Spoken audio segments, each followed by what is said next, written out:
We are going to discuss the remaining lesson of Tattered Blanket.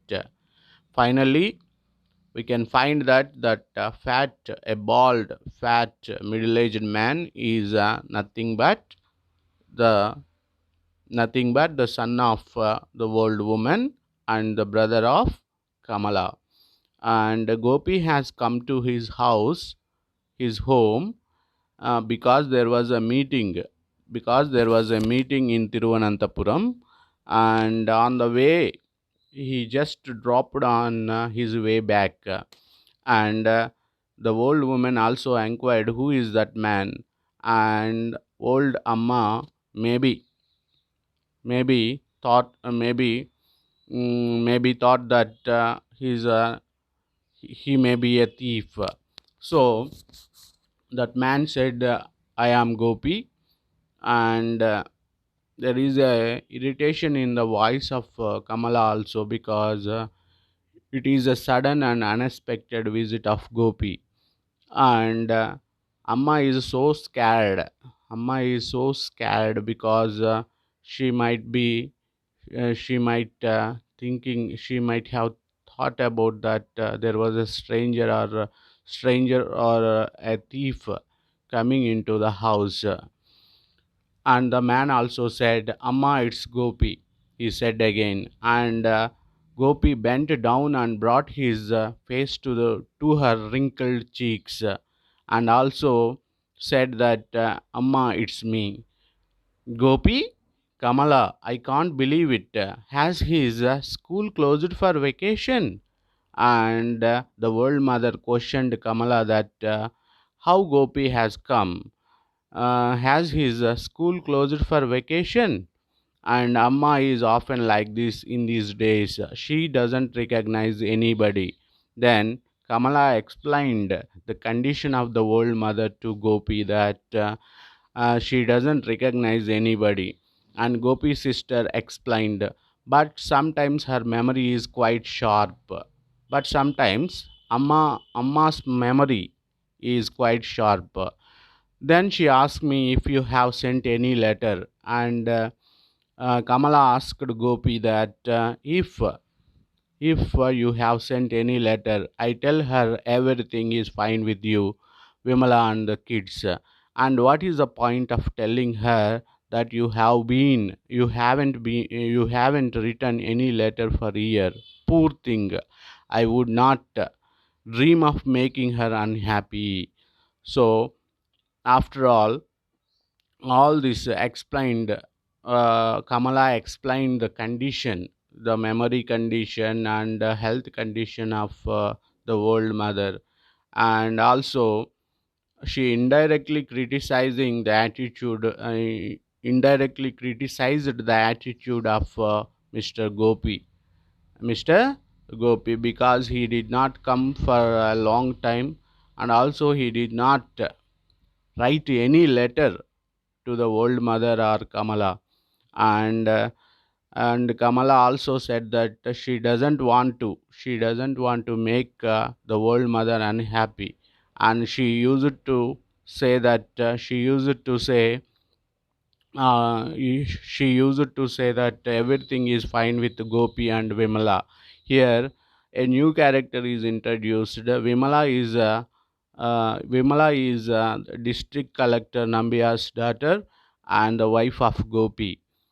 And Gopi explained his condition, why he didn't write any letter. And I got a promotion last year. After that, I am always on my toes. He explained why he didn't write his letters. I am always on my toes. Here, there is a word, on my toes. On my toes means very. I become very busy. On my toes means very busy, and there are tours quite often. And also explained that he had in his job there were so many tours. I don't get any time to write letters. And he explained why he didn't write any letters. He explained that he is so busy that he cannot write letters to Amma or Kamala. And why didn't And Kamala asked Gopi that why didn't you ask Kamala to write, or doesn't she get any time too? And if you are busy, why don't you ask your wife Vimala to write letters to us? Or doesn't she get any time too? She also asked, she also doesn't have any time to write letters to us. And there was a shouting. While they are conversing each other, Kamala and Gopi, there was a loud shouting. And what is the shouting? What are you mumbling over there? The old mother shouted that. What are you mumbling over there? Here, mumbling is a word. It is a new word. Mumbling means speaking unclearly or quietly. Actually, sometimes she can hear very clearly, but sometimes she cannot hear properly. So you can understand the condition of the old people here. And when they have very old age, sometimes they remember everything. Sometimes they could not remember anything.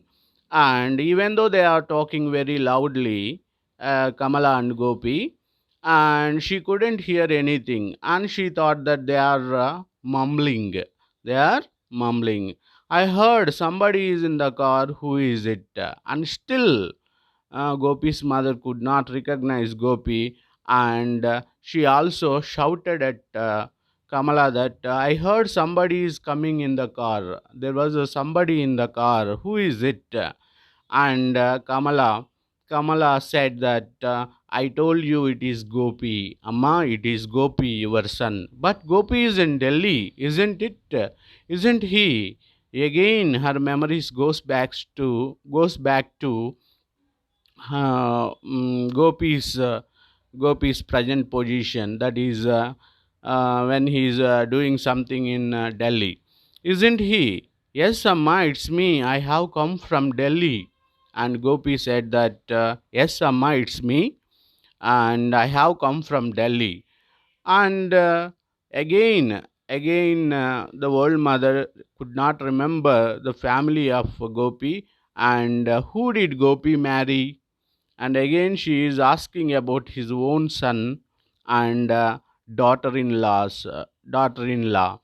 Who did Gopi marry? Amma said, suddenly lowering her voice, and she could not remember the wife of Gopi and also their names.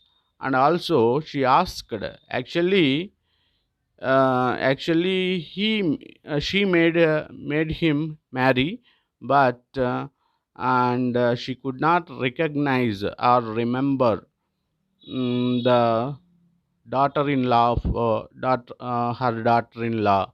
Amma suddenly lowering her voice, I mean, what is his wife name?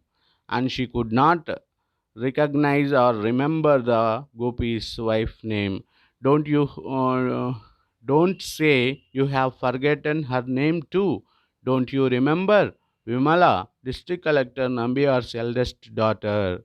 And here we can we can understand the condition of old mother. She had forgotten everything about Gopi and Gopi's family and their children, and also who is Vimala and everything.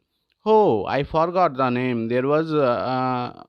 Was there a letter from Gopi today? And again she asked, the old mother asked whether there was a letter from Gopi. And Kamala said there was. Yes, there was. He writes the letter. He writes a letter every day. And Amma said, I am terribly upset if I don't get any letter from him every day. He knows it. That's why he writes every day. And you can understand the trust. You can see the trust of mother, trust of the mother. And you can say uh, about Gopi. And he also said that he knows that that's why he writes every day. And look at the way she talks, and by pointing out Amma, and look at the way she talks. Gopi's sister turned to him, and Kamala turned towards Gopi and said, see the condition of your mother, and see the condition of Amma. And she is talking, she is talking like this nowadays. And as she become old, she become like that. Just as I told you, you know nothing about what is going on here, do you? And she questioned, Kamala questioned Gopi and said that here you don't know anything about our well-being, and you are going what is going on here. Do you know what happened here? And who is that? Amma said again. Amma still couldn't recognize who are the person talking to. Who is that person talking to? What is the who is in that car? Again she asked, who is in that car? And Gopi said, it's me. Gopi said, I had come to Tiruvananthapuram and I thought I should drop in to see you, Amma. Again he said, actually, I am Gopi, Amma. There was a meeting in Tiruvananthapuram, so I heard I had come here to see you, Amma. And again, there is a question from Amma, his own mother. Who is your Amma? It is a very critical question to hear as a son. Who is your Amma? What is her name? Where does she live? Is it far from here? And she questioned, the old mother questioned her own son that who is your Amma? It is a very pitiful condition. And what is her name? She also asked, what is her name? Where does she live? And where does she live? Is it far from here? Is it far from here? And he asked. But Gopi, having any answer, without having any answer, he said that no, it's very quite near. My Amma is quite near, he said. I don't know how can I bring back her memory. Kamala said to Gopi that I don't know how can I bring back her memory. Gopi's sister said to him exasperatedly. Exasperatedly, there is a word. Here you underline the word, children. Here exasperatedly means very annoyingly or irritatingly or vexedly or angrily. Very annoyingly, you can write. Very annoyingly. Vernonvoyingly. Annoyingly. Very annoyingly, she said. And Gopi's sister Kamala also vexed with the behavior, vexed with the behavior of her brother. Gopi placed his briefcase on Tinna. Later, Gopi placed his briefcase on Tinna. He opened it and pulled out some contents from the box. And those are in those the box consists of that briefcase consists of clothes, files, and shaving set, etc. He he he pulled out, and even though he did not visit her for a long time, you can understand in his briefcase he did not bring any kind of clothes to his mother, or fruits or sweets or anything, any edibles or anything. Only we can say Gopi is a selfish man. He doesn't value, he doesn't give any value, to family relations. And even though he already knew his mother is very old, he did not bring any tablets, any fruits or anything. Just he had taken in his briefcase only clothes and files and shaving sets, which are very, very useful to him. And now you can understand the selfishness of Gopi. And again. And here we can clearly understanding the selfish we can clearly understand the selfish nature of this Gopi. And he doesn't give any value to his mother. And for a long time for a for a long time he did not write any letters to his widowed sister and his mother. He just he just came he just came to Tiruvananthapuram for his office work. Anyway, he is coming to his office in Tiruvananthapuram, and their village also nearby Tiruvananthapuram, so he has come. That's it. But he doesn't want to. Actually, he doesn't want to visit his family in purposefully. But he is coming to Tiruvananthapuram. Anyway, he has his office work, so that's why he visited. That's all. He doesn't want to visit his house purposefully. That is a thing here. It is the second part of this lesson is over, and we will continue the lesson tomorrow. Thank you. And you can find here some mumbling, lowering, vacation, scared, awkwardly, exasperately. Some beautiful vocabulary is given, and you just underline in your textbook and write their meanings. Thank you. Thank you very much, children. Thanks for your patient listening.